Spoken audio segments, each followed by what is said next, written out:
Prime Minister Narendra Modi today tore into the opposition attack on Manipur, taking the battle right back into the opposition camp.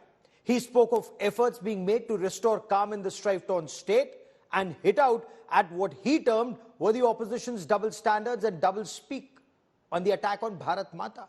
He gave details of the use of Indian Air Force fighter bombers against our own people in Mizoram in 1966 and insisted that it was the politics of the Congress party, as he claimed, that was responsible for the problems in Manipur, the land of bhakti, the land of devotion. The Prime Minister spoke for over 2 hours amidst the opposition walkout. Let's listen in to some of the highlights. इनकी पीड़ा selective है, इनकी संवेदनाएं selective है, इनका सब बातचीत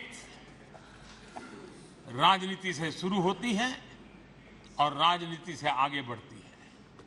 वे राजनीति के दायरे से बाहर से न मानवता के लिए सोच सकते हैं, न देश के लिए सोच सकते हैं, न ही देश की इन कठिनाइयों के लिए सोच सकते हैं। उनको सिर्फ राजनीति के सिवा कुछ सूझता नहीं है।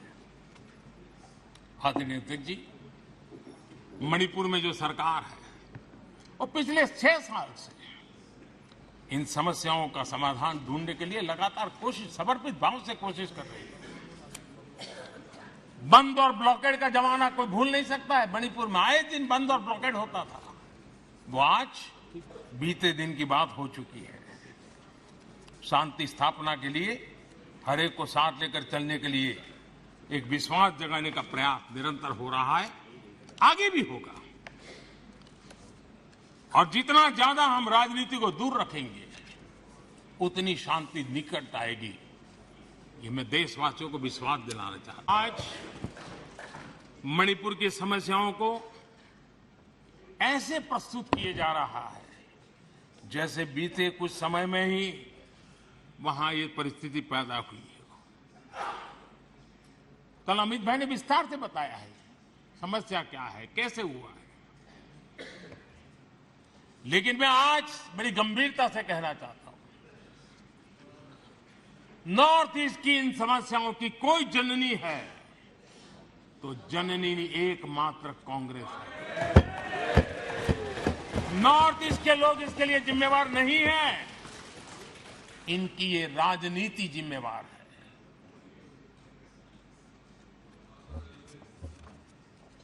आदरणीय अध्यक्ष जी, भारतीय संस्कारों से ओतप्रोत मणिपुर, भाव भक्ति की समृद्ध विरासत वाला मणिपुर, स्वतंत्रता संग्राम और आजाद हिंद फौज,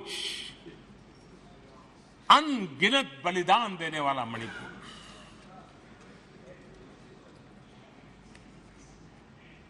कांग्रेस के शासन में ऐसा महान हमारा भूभाग अलगाव की आग में बलि चढ़ गया था। हमने कहा था अकेले मणिपुर के लिए आओ चर्चा करो। गृह मंत्री जी ने चिट्ठी लिख करके कहा था, उनके विभाग से जुड़ा विषय था, लेकिन साहस नहीं था, इरादा नहीं था और पेट में पाप था, दर्द पेट में हो रहा था और फोड़ रहे थे सर। इसका ये परिणाम था। आदरणीय अध्यक्ष जी, मणिपुर की स्थिति पर देश के गृह मंत्री श्रीमान अमित शाह ने कल 2 घंटे तक विस्तार से और बड़े धैर्य से, रत्ती भर भी राजनीति के बिना सारे विषय को विस्तार से समझाया, सरकार की और देश की चिंता को प्रकट किया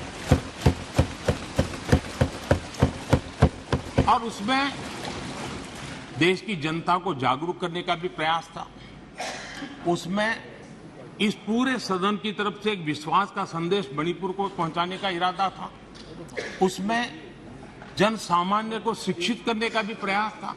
एक नेक ईमानदारी से देश की भलाई के लिए और मणिपुर की समस्या के लिए रास्ते खोजना एक प्रयास था। लेकिन सिवाय राजनीति कुछ करना नहीं है, इसलिए इन्होंने यही खेल किए, यही स्थिति किए। भगवान बहुत दयालु है और भगवान की मर्जी होती है कि वो किसी न किसी के माध्यम से अपनी इच्छा की पूर्ति करता है, किसी न किसी को माध्यम बनाता है। मैं इसे भगवान का आशीर्वाद मानता हूं कि ईश्वर ने विपक्ष को सुझाया और वो प्रस्ताव लेकर आए।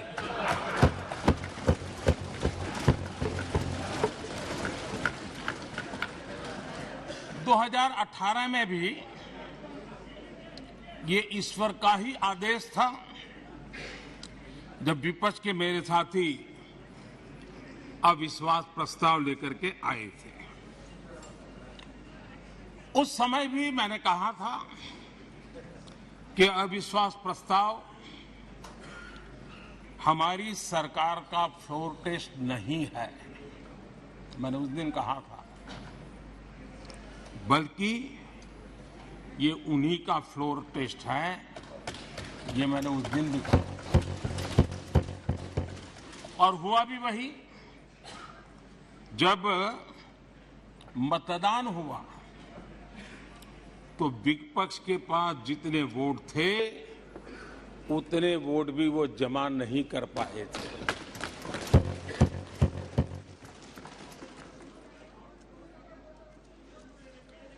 और इतना ही नहीं,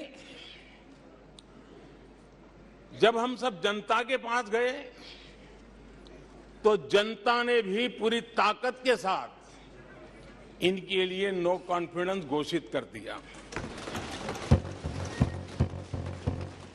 और चुनाव में एनडीए को भी ज्यादा सीटें मिली और भाजपा को भी ज्यादा सीटें मिली। यानी एक तरह से विपक्ष का अविश्वास प्रस्ताव हमारे लिए शुभ होता है।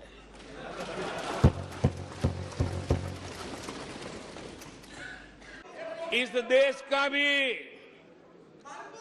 भारत के लोगों का कांग्रेस के प्रति नो कॉन्फिडेंस का भाव बहुत गहरा है। कांग्रेस के प्रति नो कॉन्फिडेंस का भाव बहुत गहरा है भारत के लोगों में। कांग्रेस अपने घमंड से इतनी चूर हो गई है, इतनी भर गई है कि उसको जमीन दिखाई तक देती नहीं है। आदरणीय अध्यक्ष जी, देश के कई हिस्सों में कांग्रेस को जीत दर्ज करने में अनेक दशक लग गए हैं। तमिलनाडु में कांग्रेस की आखिरी बार 1962 में जीत हुई थी। 61 वर्षों से तमिलनाडु के लोग कह रहे हैं कांग्रेस नो कॉन्फिडेंस। तमिलनाडु के लोग कह रहे हैं कांग्रेस। पश्चिम बंगाल में उन्हें आखिरी बार जीत 1972 में मिली थी। पश्चिम बंगाल के लोग 51 सालों से कह रहे हैं कांग्रेस कांग्रेस